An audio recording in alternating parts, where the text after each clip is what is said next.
we hack the code and flip the tag. Where cliches come to retire. Drop that beat, turn down to fire. Say what's real, make fears take a seat. Unconventional wisdom, dancing on your feet. Hey. Hello, and welcome to Unconventional Wisdom, about conventional wisdom. I'm your host, Kim Miller-Hershon. I'm really happy today to welcome Ryan Drumheller, who is our guest today. And before we get into his random question, let me tell you a little bit about him. So Ryan is an extroverted IT leader now and the founder of StellarHorn Group, where he helps businesses cut through the noise of technology and AI to drive real measurable results. He's got over 20 years of experience in IT and leadership. And I want to just tell you a little bit about two things that I think are really interesting about Ryan, which is he is a lifelong learner. He's got two master's degrees, a bachelor's degree, but this I think is the interesting part. Over 170 certifications. And he's continuing to push himself further with future doctoral ambitions. And then outside of work, Ryan enjoys music, sports, and video games. And welcome, Ryan. Oh, I appreciate it. Yeah, it's a mouthful at this point. I didn't plan it to be this way, but I'm Yeah, happy to be here, and I'm happy to have the convo with you. good. Yeah, we're happy that you're here. So here's what we are dying to know. So, since the last time we talked, you have taken a weird pivot, which I just love. And tell us a little bit about golf and your experience with golf. Yeah, a couple years back, I picked up the game as I never liked the game. Well, we'll start there. Like over 35 years, I'm like, why does anybody play this really? And then I found myself probably at near burnout and just always attached to a device and at a desk. And I was like, I'll give it a try. And I learned that it was about having fun with your buddies and being outdoors and being away from majority of technology, just spending time outside. And I got addicted to the game because like with anything, it seems attached to my name. I've got to find a way to master it, and I can't master it, so I'm addicted. And I'm not great, but I'm doing better this year. So I'm having fun seeing the number go down, which is the goal for golf. But that's led me to now thinking about this. And this is a 3-year-old idea that we put down. And I recently came back to just facing what my future kind of looked like and probably having to make some tough choices ahead. I decided to go back to solving a problem that I see in golf, and that's just fragmented technology everywhere. Like some places you go to book a tee time, I got a call. Like I have to talk to another human, which is fine, but every place is a different experience. It's a different challenge. And I thought to myself, there's got to be a better way. So I actually have a business partner on that side of the fence. We picked the idea back up. I've been developing it for a couple of weeks now, and I'm making a piece of software that will solve that challenge and hopefully bring golfers together. And it was a fun fact, since COVID, it's never went down in popularity. It's risen over 26%, I think was the last time I've seen, which is crazy to me. So it's an exciting time to see it grow, new faces, and solving a Mhm. technology problem. So I'm hopeful that you'll see some fun things out of me here in the next 6 months. Yeah, which the irony is not lost on me, or I'm sure the listener, that you go to play golf to get away from technology, but you need better technology in order to get out on the, what do you call it? Oh, on the course. I was like on the pitch. I'm a soccer mom. What can I tell you? But Yeah. not the right word. Took me a minute. And it's interesting because a lot of courses, they have more ways to make money too. And so it's between the golfer, but it's also like what I've noticed at the courses is just really fragmented ways to make the best return on their investment as well. And especially with AI and other new Oh, technology, I figured this can pay for itself and they can make way more, and the experience all around for everybody can be Right. better. And if you're playing with your phone, it's only to see how far you hit it on the course. Yeah, I love that. All right. Good. All right, Ryan, let's get into conventional and unconventional wisdom, which I think we're just all dying to know. What can I tell you? So, I think where we want to start with this is what's one piece of conventional business wisdom that you followed early on, only to realize that it was completely wrong for you? My younger self and my older self are two different individuals, and my younger self probably fought against the older mentality. Nah, I'll figure it out. I'll be just fine. I'll have no problems. Only to sit here and tell you today that the older, more gray and white me is way smarter than the younger me, and has many life lessons learned throughout those years.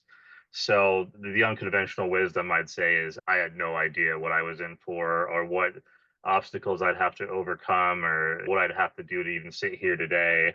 And I have a lot more to go, even sitting here. So, Ryan, when you were in college or even out of your master's, I don't know if you did that. Did you go to get your master's right out of college or did you work in between? Fun fact, I took an unconventional path to getting all of that. No, I actually went to community college. I went for a year. I didn't really do anything with it. I claimed out. I was able to land an IT pretty quickly. So I did that for a while until about late 20s, when I was sitting at a job and I was like, what am I doing? I don't like the way where this is headed. And it's my own fault. It wasn't the job. It was very much where I was sitting going, I need something different. I need to do something about it. And that's when I did my bachelor's, actually, in my very late 20s. Recently, the last couple of years, got my master's. Okay. All right. So you didn't follow the traditional path of high school, college, job, right? What do you think was your expectation out of, okay, so school was not necessarily your thing, right? So you went and got a job, and what did you expect to happen at that point? Or maybe you didn't expect anything to happen except to just get a paycheck. I don't know. Yeah, my early years, I don't think I had any kind of roadmap planned or figured out. It was very much just go to work and figure out ways to have fun, essentially. And then life's problems didn't really hit until they hit over the course of time. So the unconventional part of that would be like, I just didn't have a plan. I didn't worry about having a plan, where that is not the case today. I have plans for plans and plans. Yeah. So it's kind of interesting. Tell us, if you would, what what did your parents model for you, or what were their expectations for you? And were they Yeah, okay with the early path that you took? I would probably guess they were a bit more worried than not earlier. My parents, my dad was a corrections officer, so very much did not want me to follow in his footsteps. They were very young parents, so they did not want me to kind of follow in their footsteps, wanted me to find my own way. They actually wanted me to go to trade school, but that's never going to be in my sight. I was always going to be different. I was already taking apart the PC at nighttime without them knowing. And it was natural. That box was super powerful for me. And I had to prove, I feel like that's been my entire career, prove things. So I had to prove that IT was going to be a thing and it was coming. And I remember that conversation a few years into my career, where my dad was like, I'm glad that you did you and you listened to yourself, because you were right. So yeah, unconventionally chose something at the same time of what was leaning into, which was trades, Mhm. and I went a different route. And I suppose it depends on where you grew up and the even the community, but I think there is traditionally this, either you have to go to a college, right, and get a 4-year degree right out of high school, or these days you can be a startup, right? You can be an entrepreneur, right? But and not go to college. Tell me if you ever felt this judgment, not from your parents, but from anybody else, which is, so you go to work and you don't have a plan, do you feel like anybody judged you or thought, oh, he's not gonna make anything of himself because he didn't have a plan? Yeah, I think it was a weird thing because I always went to work. It was just a matter of what was a career going to look like. I was on my own for the most part since I was 16 years old. So I understood the purpose of a job and you got to go to work to make money and you make money to pay bills. That was pretty much ingrained in me. But the whole career aspect just wasn't there early. I don't think I really understood that until that epiphany hit me in the face. And it was like, okay, I'm working real hard. I'm doing a lot of hours and I make this much and I go through these kind of things. I'm like, it can be different, right? So I started to figure out what would different look like, what would it take to get there, and it wasn't fun to do Right. early parts of that. And Ryan, it's interesting because my son also took a very untraditional path to get where he is. And I think so he actually just finished flight school to Hmm. be a commercial pilot. And I think a very proud moment as a parent was as he was entering into flight school, and that he had a very similar experience of you. Always worked, was independent, right? Smart guy like you, right? But I think he was more sure of what he didn't want than he was of what he did want. And I think we as parents were like, he's a really good guy with really good values. He's got great friends. He's got a good life, right? He's independent. He takes care of himself. We never worried about him. But it's really interesting as he was entering into this, he said, I feel so lucky to have had my family's support. I never felt judged or less than because I didn't choose a traditional career to begin with. And the reason that I thought of it right now is that honestly, flight, aside from the flying part, because obviously there's a lot of testing and information in ground school that you have to go through in order to become a pilot. And thank God, right? Us as passengers were like, thank God for that, right? But I think it was not fun, right? I think the studying, the having to be in class or in front of the computer and do all the work and the assignments and the testing and everything, not his favorite thing to do, but he wanted to be a pilot, right? And he finally got to the point where he had the fortitude and he knew that this is the path to get to that goal. And he had the fortitude and the tenacity to be able to make it through in a way that he was like, yeah, don't love school, right? Earlier. But yeah, I think the bachelor experience, nothing wrong with the school. Just the way that experience was versus like my master's degrees, for example, were night and day different. And I went to a traditional 4-year college at that point. Did it in 3 years, didn't take any time off, all summers, and would never suggest anybody ever do that again. But it probably set me up for the long haul to realize, okay, if you can do that, and that was painful. And I think another big thing was I came from the era where my parents' generation or their age was like the last remnants of real retirements. Like you're getting real retirements from jobs where I'm like explaining 401ks and like they don't even know what that is. And they're like, why would you job hop? Why would you leave this job to go to that job? And so I was really on my own for a way, having to like show and like that they're way different now. Now they understand so much differently than that age range and that time frame. Where now I'm like, and now I just look for ways to challenge myself. So we went from a total 180 shift to the other pendulum swing. I'll Right. go out And of my it's way. That's right. And it's fun. What is so interesting, listener, if you remember that when I introduced Ryan, I said he has 170 certificates, right? So this is a lifelong learner. This is somebody who is just seeking knowledge all the time. You are fascinating, Ryan. fascinating. If you looked at my transcript from high school, you wouldn't think so. Two Well, different okay. people. So I'm not going to get on my soapbox about this, but I could, about how traditional education takes otherwise intelligent people and puts them in such a narrow box that school really and truly, and especially when you went, it only rewards one kind of intelligence, period. And if you do not fit in that box, you don't succeed, period. And Yeah, I had a yeah, lot of technical classes toward the end of my high school journey. And it's, if you took the names off, you'd be like, these are two different kids, because I really wasn't interested in a lot of things. I did the things we all have to do, but I wasn't that interested. And then you line up quite clearly what became a career for me.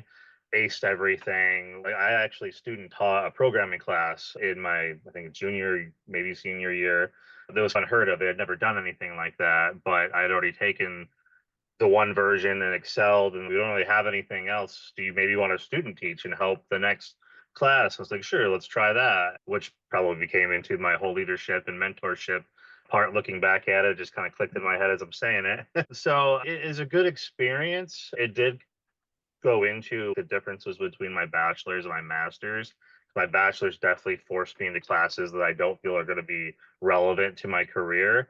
And then I found an entirely different school, an entirely different way of going about it that was all relevant courses to the actual program and degree. And I loved it. There was very yeah, few that I didn't understand why it was here. I did understand every single reason.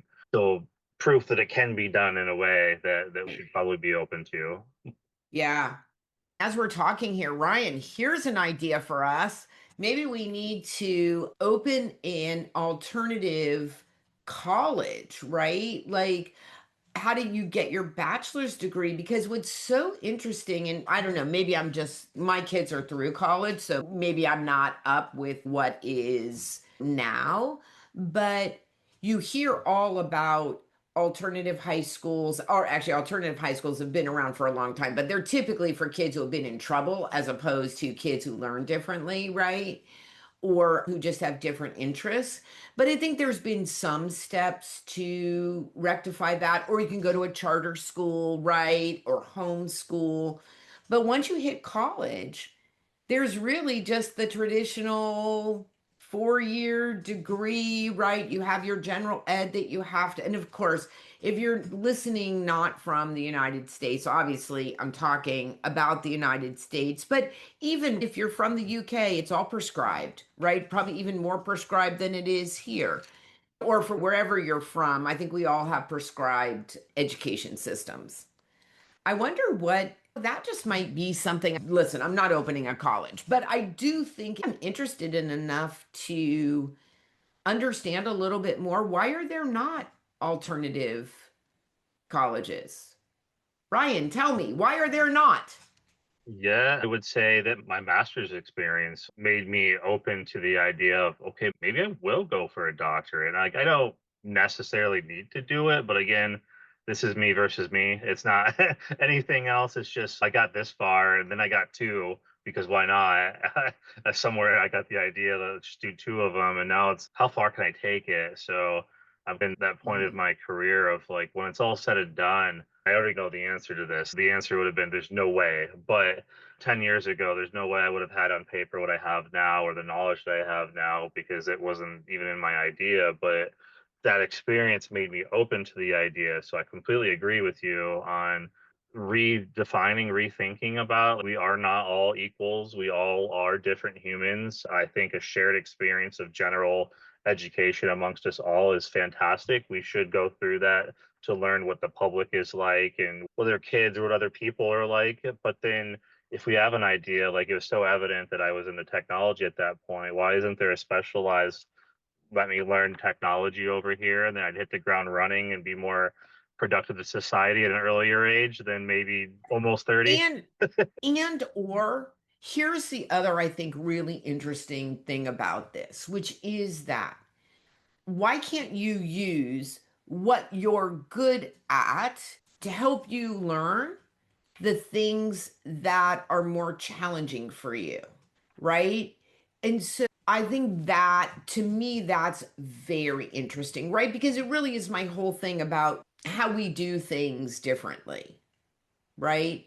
How we Yeah. think differently. And so that, why are we still in the age of this very narrow box of it's a very linear process, and a lot of people's brains are just not linear like that, right?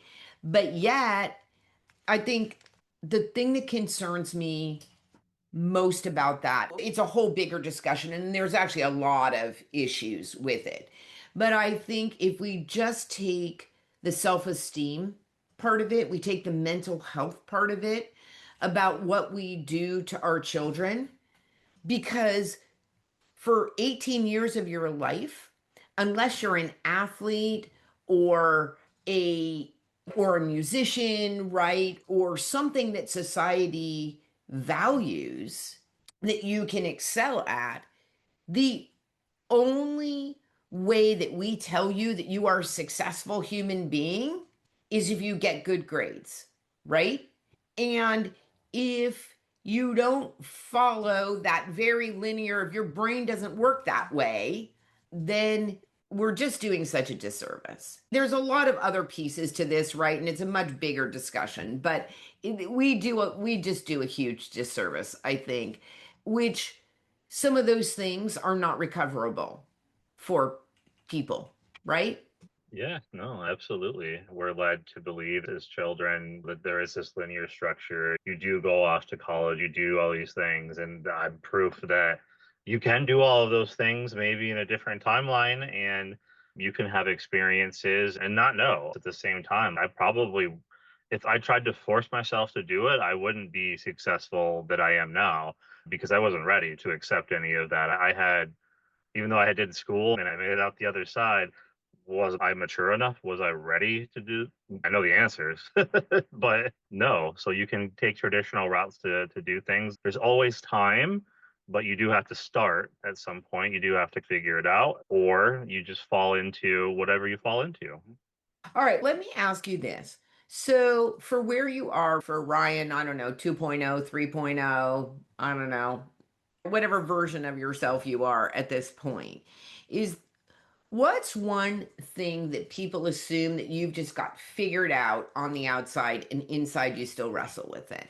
That you probably, I think the answer would be that you do have it figured out, and I don't have it figured out still to this day. About a year ago, or a year ago last week, I was one of the first waves of technology of what we're all seeing today, right? The economy, AI, all of that, to lose my position. My role got eliminated. And then I was like, okay, I was probably going to leave that role in 6 to 8 months anyways. I was looking for a new challenge, morph into something that it didn't start that way. So I was like, okay, that's fine. And then I learned very quickly what the economy and AI and everything else has done to then go, okay, I think that idea and that path and that door is gone. I think it's dead. And maybe it's not, but maybe it is right now. So I had to go through, what am I going to do? What's my pivot, to go back to that? And I've already tried a pivot, and that pivot is okay as well. But while doing that pivot and learning through that, starting a business and going through the setting it up and going through just all the business aspects of that, I identified a problem along the way. And in speaking with a lot of other founders or other individuals who have failed multiple times until they got it, and all their advice was love what you do, find a problem and solve it. And if you can do those things, you'll love life and you'll probably be more apt to be successful along with that. And I have no idea if I will, but I feel really great about the pivot. I can still help businesses today with their challenges. The experience doesn't go away, but am I putting as much focus on trying to market that? I'm putting some, but not like I started. Hit the wall, unconventional. I did so many different podcasts, so much different marketing. I didn't worry about sales out of the gate. I thought, let's figure out if somebody types my name in, that they'll find something on me versus they won't. So that way, then they go, huh, okay, we can listen to something, we can read about something. At least we can see if it's going to be a fit, maybe, but what we watch versus we have no idea who this person is. So I was very unconventional. And through all of that and learning and pivoting, I've now landed on what I hope to be the rest of my career, maybe. I hope. I love this. Are we talking about the golf software? Is that, yeah. Yeah, absolutely. And then you're doing what you love to do for a hobby or getting away, but now you're doing it on your day job, like what you were doing before, and mixing it together. I don't ever have to not do my hobby then. That's a wild, like that theory is what drives me every day now to keep going. And it doesn't feel like work, which I know is why it's right. That's right. Yeah. And you're like, oh, shoot, I have to go and visit a golf course today. Darn it. Yeah. Shucks, maybe they'll let me swing a little bit while we're there. Yeah. Yeah. Oh my gosh, I love that. All right. So, what is the biggest challenge right now that you have in it's not even really growing the business because you're not even to the part where you're growing the business yet. But what's your I, biggest challenge right now? Yeah, I think my biggest challenge was, and I had to face this recently, there's an opportunity that kind of came my way. I have a place that's willing to hand me a paycheck to do a day job. And I had to think about it. Do I want to do that and keep chasing what I'm doing? Or do I take the paycheck and do I chase the passion? Because I can build completely what I'm doing on the side in the shadows. Nobody really needs to know specifically what I'm doing until it's time for that to be ready. And I can do those two things much easier than I can do what I'm doing today and do what I'm doing today and maybe take the guaranteed check. So I had to go through all of that. So I had to go through another career transition of what do I do? What makes sense? And what I landed on was to probably take that guarantee and then go ahead and chase the dream. So I have today, I can still get sharp all my technical skills and I can still apply the same technical skills to the dream. And I don't know that it will be a dream. I'm very hopeful that it'll be reality. So I think the transition of me was the biggest business challenge because I'm very Mm, confident in being able to launch a business from multiple different businesses that I've tried to do before in different ways to now have a solid idea and a real problem that I see that exists. I love that. Yeah. And I think it is sometimes the unconventional choice, sometimes is go back to the guaranteed thing, like what some people would think of as the conventional choice, right? Get a paycheck. But I think you've also hit on something that I just want to mention briefly here because it comes up in my business coaching a lot, right? People will say to me, usually I'm working with people with already established businesses, but occasionally somebody will want to do a pivot, right? And we talk about this, and here is my, you're not asking for the advice, but you're living it. So I'm going to point it out here, which is that if you are starting a professional services concern, whatever you're selling your service, if you can't sell, you don't have a business, right? Just period, right? And it's very interesting because somebody that I know who is an attorney, her husband, he dabbled and he had a job, which is what you're talking about, right? And then he had dabbled on the side with some other, I can't even remember what it was, and it really doesn't matter for the point of the story. He had dabbled and did some different things kind of on the side, and then got fed up with the job, right? It's always the manager, right? It's always the boss. And was like, okay, I think I'm going to do this other thing on the side. And I was like, great. And I spent an hour or so on the phone with him, giving him all these ideas about how he could do it, right? And said what I just said. At the end of the day, it is not how you set up your website that is going to make your business successful, right? It's whether or not you can sell your services. And frankly, if you are not willing to learn how to sell and get out of your comfort zone, you don't have a business. You will never have a business, right? But I said it was an over an hour conversation. That is less than a minute that I said that. And then I said a whole lot of other things that were very encouraging, right? And she talked to me the next day. The attorney who I knew who asked me to talk to her husband, she said, yeah, he called his boss up and asked for his job back. I'm Yeah, like, that's rough, but at the same time, you got to go through that mental exercise because you're absolutely right. I was faced with the proposition of selling me as the service, or I did a lot of conversations like this with a lot of other smart business people, and a lot of them were encouraging if you have a product to sell, it might be easier for you. And they're absolutely right. I have all the confidence in the world selling a product that I think does an amazing job. Selling myself as a service, it's always a stumble to how are you different than all the other hundreds of thousands of fractional people or consultants or advisory people in the space. And it's, I could describe who I am as a person, but all you're going to care about is how we're going to get the job done. And I can tell you how we're going to get it done. And I believe in that, but I feel like that market is maybe a tougher thing for an individual like me, where I work better in teams. I work better with people mm. than I do as a solopreneur. So I think I learned that along the way. Which I love that you discovered about yourself. And here's the other thing, and that I love this idea that we're talking about here around the pivot, right? So I think sometimes we fight against what our natural inclination is, right? And sometimes that is a good answer. But if you fundamentally work better on a team and with a team, then I think it's time to get curious about how you create that for yourself, right? You don't have to push against the wall at every turn, right? And I think it's like, this is who I am. How can I create this? How can I make this work? Versus, again, just trying to go against your nature. Just the thing is, even if you could do it, right? You could hire a business coach, you could figure it out. You're a smart guy, you could do it. The thing is, would it ever be fun? Right?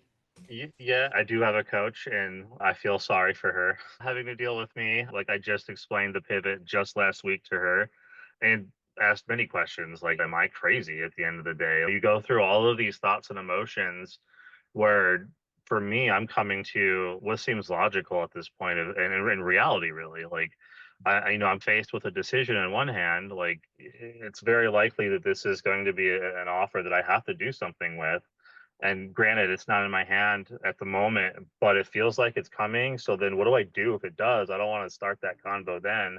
So I'm thinking about it now. At first, I'm like, oh, I'll just do both. Why couldn't I do both? And then reality comes. You can't work on their time to do your thing on their time. So it just became a what would I do? And like with certifications and education, I apparently also collect LLCs. I've had this LLC for this idea for 3 years, and I went back to doing some more research and saw that the problem still was to solve. And for that particular endeavor, I do have a partner, so I'm not solo in that regard.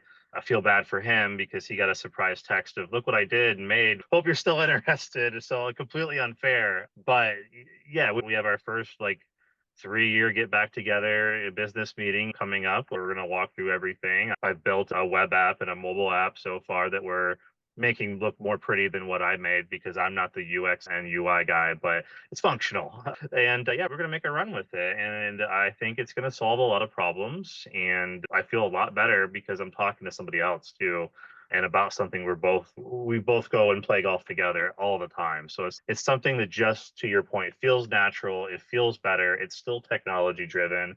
I get to actually use my MBA. There's a lot of pros that I'm walking towards Right. versus sitting here by myself trying to have an argument with myself. How funny. Oh, speaking of which, okay, so you are in the AI world. Okay, so somebody told me this today, and I have to ask you if you've ever heard this happen before. And I just want to go on the record to say that ChatGPT did this to a Japanese grandma. Okay, so she's talking to her ChatGPT, and she was actually asking questions around philosophy. Okay. and having a grand old time comparing two different philosophies, and everything was going fine. And then she said, I'm using air quotes here, said to her chat GPT, she said, I'm so sorry that you can't feel emotion. And her screen went blank. Her chat GPT Oh, went blank. And then up at the top on the right side of her screen, it said, You've been flagged. oh wow. I'm like, have you ever heard of that before? No, I've definitely had conversations around the emotion part, right? It is a robot. It can't feel emotion today, and she's absolutely right. But they must have something programmed into it to flag individuals like that. Oh Yeah, my. that's too bad. You know what? She said that it did come back. She's still able to use it. But I'm like, oh my God, that's one strike. You better be careful. Right. But There's a lot of other tools. I've got 4 separate subscriptions currently myself, and just different use cases is what that boils down to. But yeah, she's absolutely right. They're wonderful tools. I don't use them for anything a human should give you, I guess is the answer. I definitely do deep research. I do competitor analysis. I will let it build certain things. Like a lot of people are like, why would you let it build say a business plan? I'm just curious. I'm not saying I'm using it, but there might be a great idea out of that I didn't consider. And I go back and forth like that. What would you do here? But it'll give me something, and then I'll remember something and give it something. And at the end of the day, AI is really about how creative you are as an individual to feed it, to supply your ambitions and goals. For a creative individual like me, it's super fun to play around with. And probably the reason why it took 3 years to make a run again at this. And I'm sure my wife would tell you she's tired of hearing about it and just do it or don't at this point. But yeah, the power of AI is probably another reason why I'm able to be more gung ho about this one, because I remember 3 years ago trying to do some things. We were making progress, but it was slow. And I can tell you what I've done in 10 days and where I'm sitting and what I'm doing. Maybe just don't use it for, like I said, anything human connection wise, and you're good to go. yeah. Oh my goodness. Yeah. You don't want to get flagged. All right, I've got one, Ryan, I've got one last question for you here. Okay. So many successful business leaders battle with imposter syndrome. So, in the current iteration of you, if it's going to come up for you, where is it going to come up? And what do you typically do about it to be able to move forward? Yeah, I think it's probably come up in every phase of everything I've done at some point. The current phase that I'm still open for business on, I'm by myself at the end of the day. So, can I do everything that needs to absolutely be done by myself? The answer is probably I'd figure it all out. But going through the emotions at the time, you definitely question that. You are human, you are in your own thoughts, so to speak, which is why I realize it's better for me to say those things to somebody else that I'm working with at that point. In this case, I have a co partner. So it'll be great. But in my current space, it's just me. So I'd probably wrestle with those thoughts and those emotions for longer than need be, instead of just going, I'll deal with it as they come up and I'll probably be fine, because look at all the things I've been fine or learned or figured out. And so I think, yeah, imposter syndrome, even with what I'm doing now, I've never necessarily done starting a SaaS company essentially. I don't have that on my record, but I've worked in them. I've been around the industry that I'm trying to do things for. I'm a very gift of gab, so to speak, as my father likes to call it. So I feel like being able to have the conversations and do those things, I will come across that one day. I might look back and be like, I'm responsible for all of this. Why me? I probably will go through that, and I'll have to pull myself out just like I've had to pull myself out of every other situation. So it really sounds like you have a lot of evidence, right? You have a lot of evidence that says you always figure it out, right? And I think there's it may not feel good right now, but I'll figure it out, right? Yeah, more or less. And if you don't, there's plenty of scars that I have too that I teach others. I get a lot of, how did you know that? Or why are you so smart? And I was like, I wasn't born with that. I had to learn. So I would learn, even if it was bad, I'd learn a lesson and then I would get better Right. because of that lesson. And I think there is something to be said for reflection, right? for dealing with whatever your past or your situations or your failures or whatever. Like, I think it's like peeling back layers of an onion. I think you do it at the time and you have one perspective. And then I think the ability to go back with some distance and look. One thing that one phrase that somebody used at one point, which really resonated with me, is that you're not a victim, you're a survivor. And I really love that because there's so much power in owning your own experience. A lot of bad things happen. And so the idea is not that you can live your life and never have anything bad happen, right? But Yep. that how you process that experience and the power that you find in it is really the thing that you can control. Yeah, understanding that, like I could have blamed everything under the sun for the last year and chunk of change or whatever. And the reality is, it just happened the way that it happened, and now I'm seeing a different epiphany. And I am a believer that you have to go through lessons and journeys as well, and you may not understand the whys at that point. I've also understood that I don't mentor individuals who play the victim game. I mentor the individuals who are ready to actually take control and apply themselves and do the work. Because at the end of the day, there are no cheat codes. There are no fast tracks. So you have to actually apply yourself and do the work. And when you do it, you can get to somewhere. Look at me. I can give you 4 different things I was a part of in the past year. I'm not stopping. I'm still trying. I could have stopped at any point and said, "Oh, I give up. It's happening to me. Why is the industry doing this to me?" But here I am still trying. I'm still going. And that can be anybody. You can still pick yourself up and still push forward. I love that. You know what, Ryan? That is the perfect sentiment to end this podcast on. What a positive, upbeat message to give the listener. So thank you for that. So you have been listening to Unconventional Wisdom about conventional wisdom. What I'd love to do, we'll put Ryan's, I think your website, don't you think, or maybe your LinkedIn, so that you can just follow him and you can see his progress and see what he does and connect with him on LinkedIn. And if you love golf or you have any ideas for him, send him his way. And for me, I would love for you to subscribe to my newsletter because we put it out once a week. It's got one thing in it, one thing and one thing to implement. We've gotten a lot of really good feedback about it, and we'd just love to share that with you as well. So please do that. And oh my God, I'm going to say this because I'm excited about it. I have a book coming out later this year. And so if you're a part of the newsletter, then you will get the scoop on the book. And soon I'll be able to even tell you what the title's going to be, which I'm excited about too.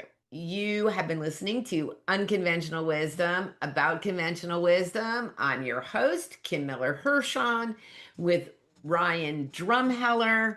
Go out there and be a better human. Where cliches come to retire. Drop that beat, turn down